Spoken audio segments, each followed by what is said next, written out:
Hello, welcome to the Cables, Lace, and Tails podcast. My name is Sue, and I am a maker from northwestern Wisconsin. How's it going? I hope everyone is doing well. First off, let me just say thank you so much for subscribing, liking, and commenting on my videos. I truly appreciate it. I figure why not just start out with a thank you and keep on going throughout the whole podcast, right? Okay, it's been a crazy day at work. Let's take a sip of coffee and recalibrate. All right. Last week I discussed how I learned by Linka Neuman's tutorial, how to start the color work on my wilderness sweater. And I am proud to say I have finished the first two motifs of the yoke. I'll just hold it like this. Now, I started this sweater on the winter solstice, and I really thought long and hard how I wanted this sweater to look, because I had technically two sweaters worth of yarn of the Alafosslopi yarn. I have another sweater's quantity, and I was debating on, like, do I want it gray for the main color or do I want it black for the main color? And then I thought, you know, I'm kind of dubbing this my winter solstice sweater because I started it on the winter solstice, which is the darkest day of the year in the northern hemisphere. And I thought about the colors that I had in stash, and I thought, you know, the black is for the longest night of the year. The blue is the light blue sky that sometimes happens in winter. The yellow is the sun returning, and the pink paws, which are very faint, and I really like it. I really like it.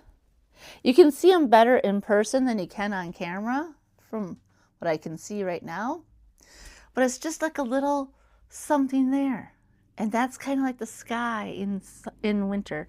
It's just like a little wisp of color here and there, because we do have sometimes a lot of gray days, unless it's super cold and then it's sunny. So I am doing the 4 size out of, here it is, the Wilderness Knits book by Linka Neuman.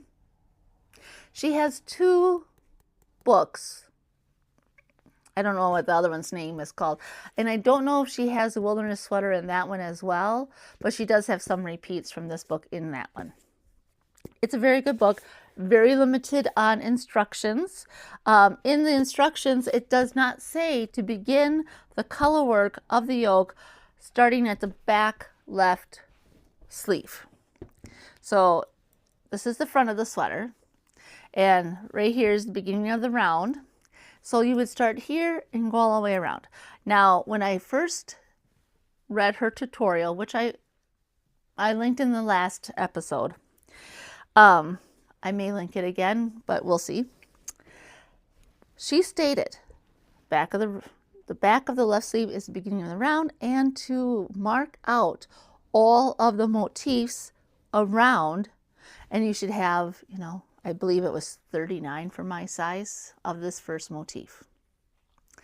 And then I did that, and I followed the instructions, and I got the second motif done last night. And then I figured out where my next motif, which is another 6 stitch repeat, and I have enough for that. So everything is working out math-wise.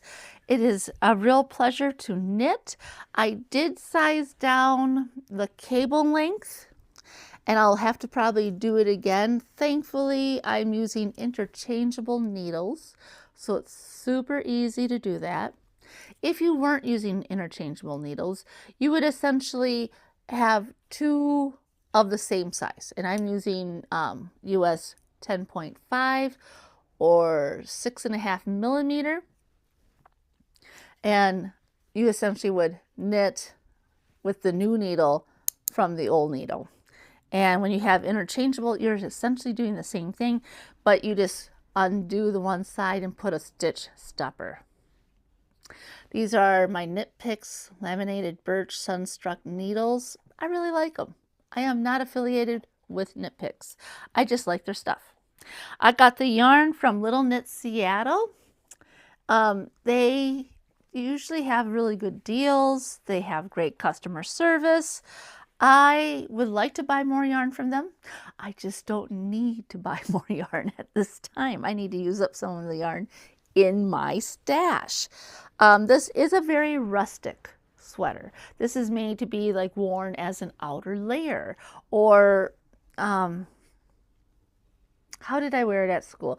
I have my my Foika sweater, and it's a turtleneck, and I was actually too hot wearing my full winter jacket, so I took the liner out and just wore this with a long sleeve shirt and the outer liner, which is like water repellent. So it's a really wonderful yarn. When you wet block and wear it, it becomes softer. But Alafosslopi yarn is a hair sheep from Iceland, so it has different qualities than, say, merino or, you know, any of the other sheeps out there. Now, what did I learn? Well, I learned how to begin the color work and to map it out to give me peace of mind. That's awesome. Would I knit this again? Yes, yes, I would. I really like this. Maybe in a different size for somebody else, maybe in a different colorway for myself. I don't know, but I would definitely knit this sweater again. So I'm just gonna keep on going. I decided you have two options. You can have a long, like, turtleneck, so it's like, you know, 8 inches, so it's a big long 4-inch turtleneck. I don't think I went that far because my neck isn't that long. I think I went 7 inches. Maybe I did do the full 8 inches on the Foika. I don't want to do that with this sweater. I'm just going to do a crew neck with this one and have it end right here. So I think it would look really nice that way. It won't take away, like having a big turtleneck may take away from this part when I kind of want this to be like the returning of the sun, which signifies the winter solstice. Anyway, what else can I say?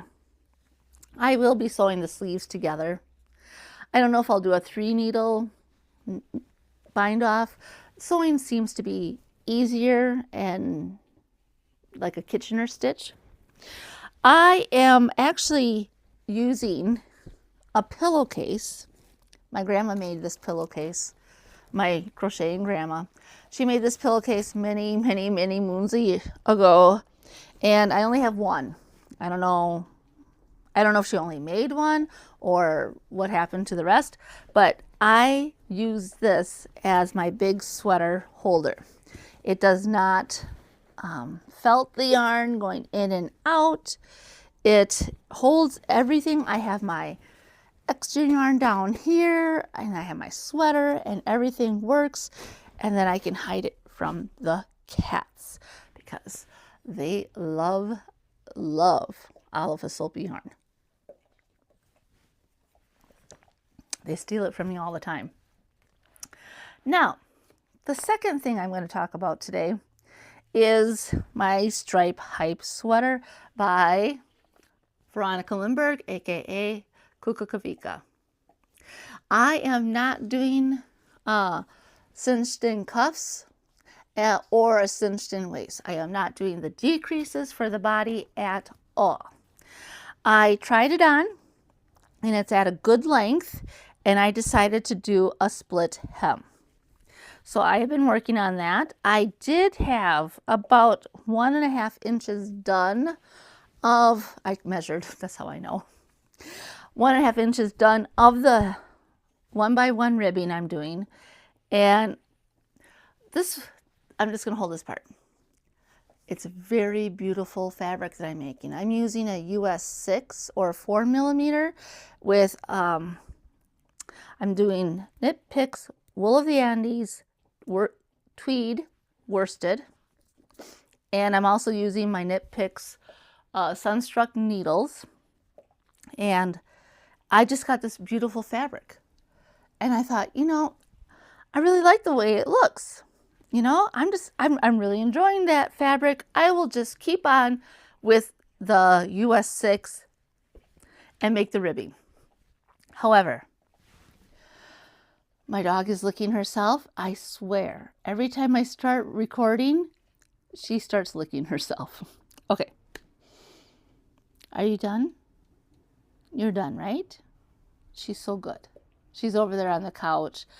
All right, so where was I? US 6. I knit the whole sweater with using a US 6. I don't know if that's what it requires in the thing, but that's what I got gauge with. Knit Picks Wool of the Andes has a reputation of being a light worsted. I think the pattern requires like a DK weight. And so I had this in stash. I thought about this for a long time, like what would I use for this sweater? And I really love these two colors. The gray is called Dove Heather and the reddish is called Barn Door Heather. And it just looks so stylish. I really like it. I did not want to do all the different stripes because I am a mid-50s lady and I just didn't want to have too much busyness going on. I wanted something classic, and this is it. So I started working on the rib with this US size 6, and I was like just going along and along, and then I realized about an inch into it, aren't you supposed to size down? And I'm like, it's fine. It's fine. And I was watching a show. It's really good. The Miniature Wife on Peacock. It's so funny. Anyway, I'm like, it's fine. Knit, knit, knit, knit, knit, knit, knit, knit. And then one day, I thought, I better measure how much I have. And so I measured, and I looked down, and I'm like, you know, I worked so hard on this sweater to make it look so, you know, tidy and neat, and I just wanted something crisp, like a crisp sweater, like everything is just, that's a really pretty sweater, you know? I don't want my hem to look like it's a sloppy, slapped together mess. I want it to look stylish. You know, you put all this work into your clothes, you might as well make it the way you want it. So I ripped it out and I picked up the stitches using a US 4 Sunstruck needle instead. And it is providing a better rib. Let's see if I can show this. It's kind of hard to see on the camera. I have about an inch done, about an inch. I think I want to go at least 2 inches, if not 3, but I'm not 100% sure. I will be only using the Barn Door Heather for the hems. I decided on that. I want it to be a little contrasty, but not too much. I think it'll look good up here for the neckline and, you know, for the armhole or for the sleeve cuffs. So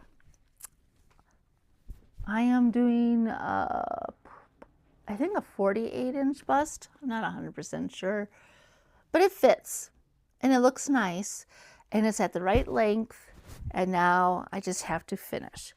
What did I learn on? Okay, first off, would I make this again? Oh, I'm planning on it. I have the colors already picked out. I cannot wait to start again.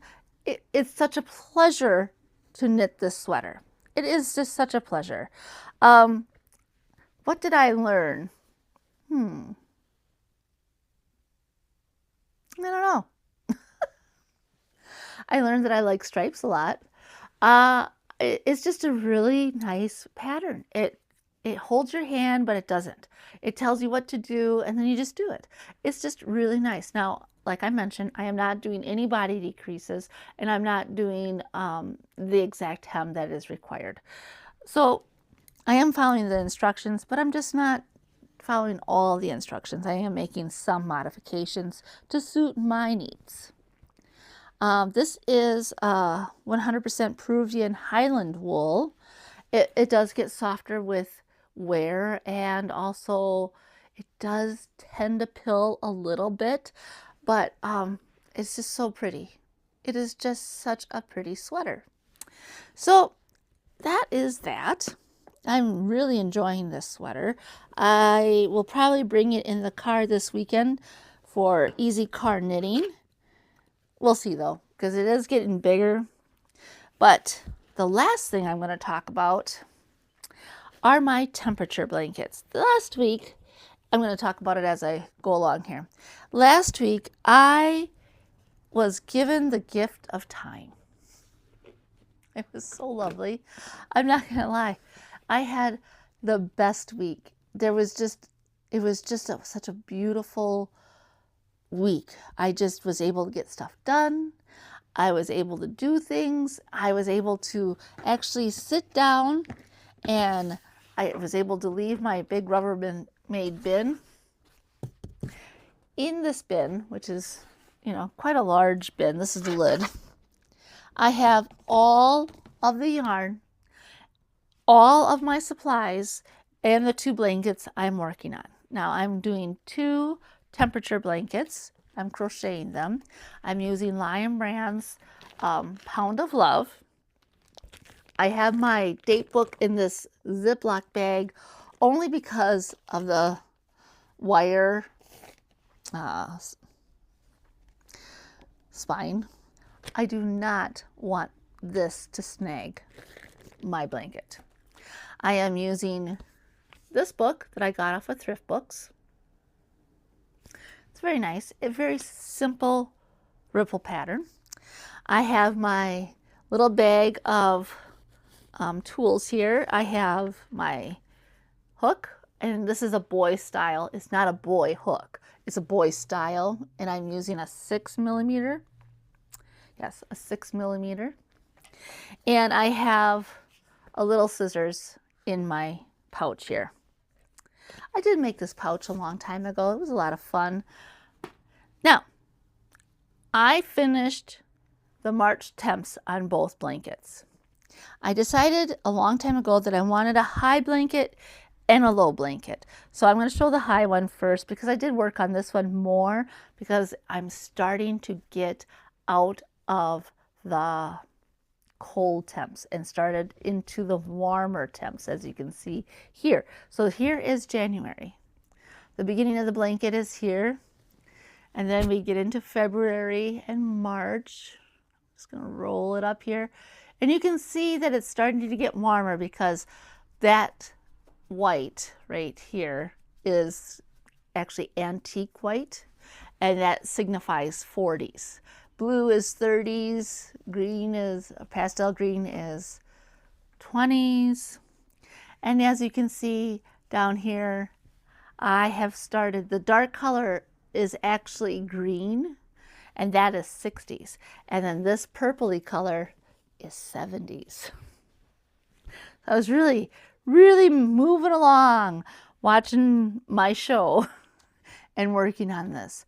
Sometimes I do put this off to the side and I don't work on it because it's in a big bin and I have it off to the side and I don't always see it. But last week I kept everything out in the living room and it was just such a pleasure to work on. Now, I also learned that in my area, northwestern Wisconsin, we deal with a lot of 20s.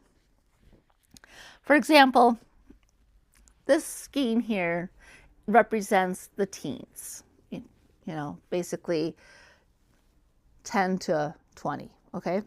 And this skein here represents the 20s. Look at, I mean, I've used both of them. Let's see.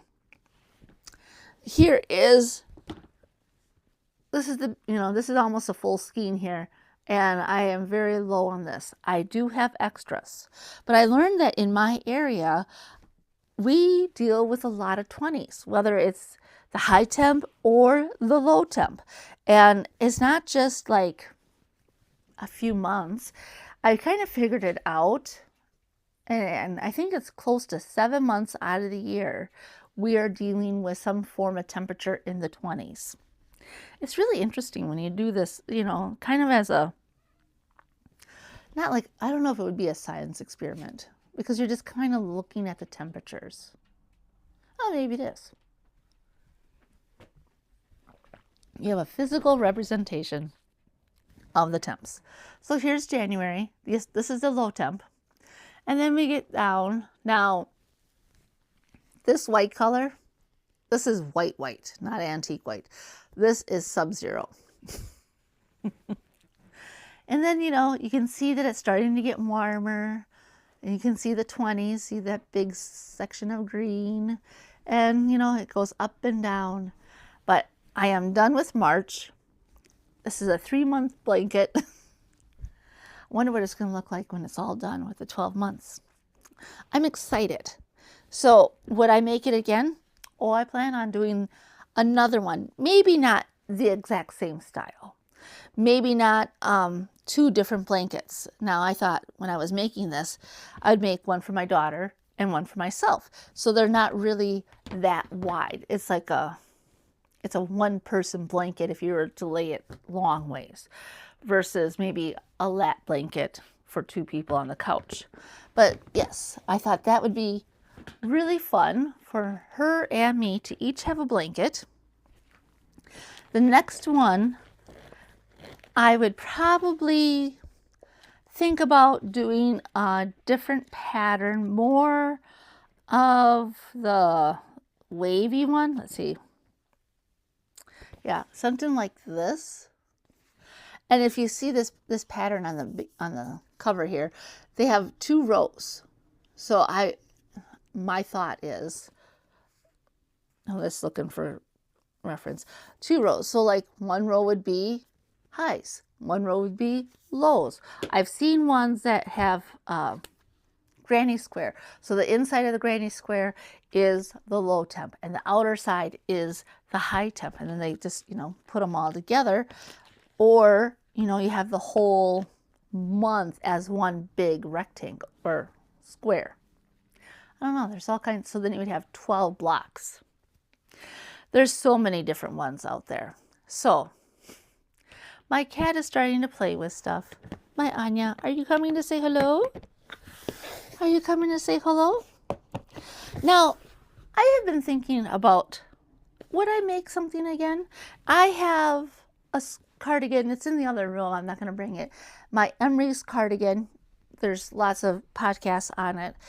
And I've been thinking, it's just so big.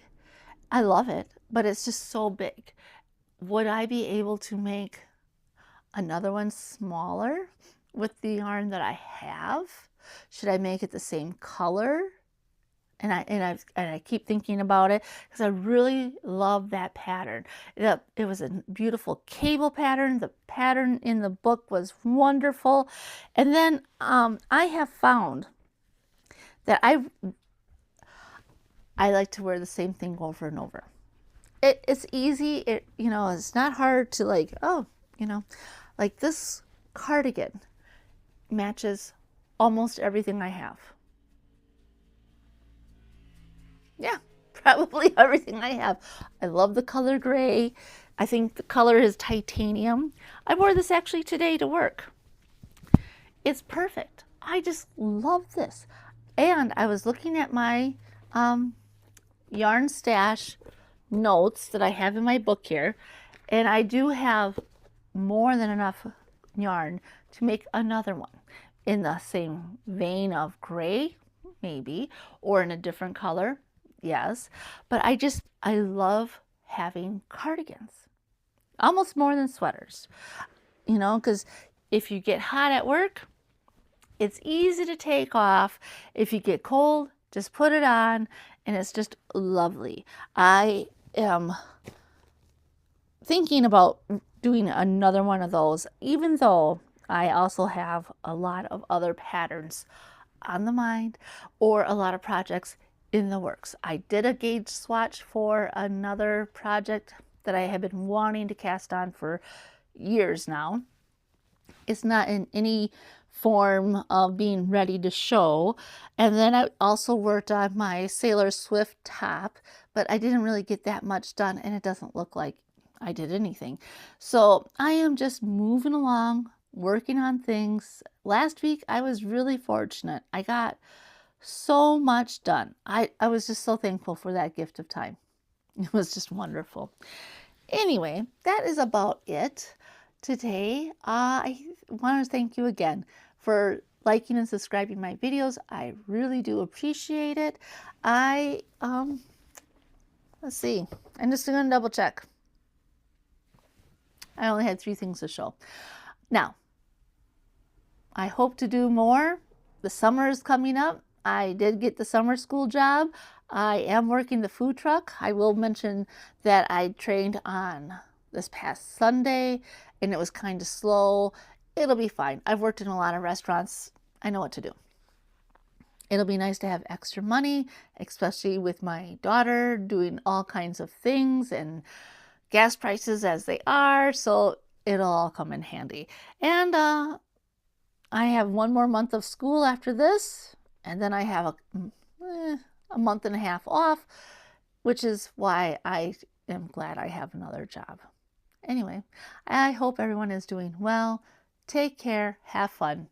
Bye for now.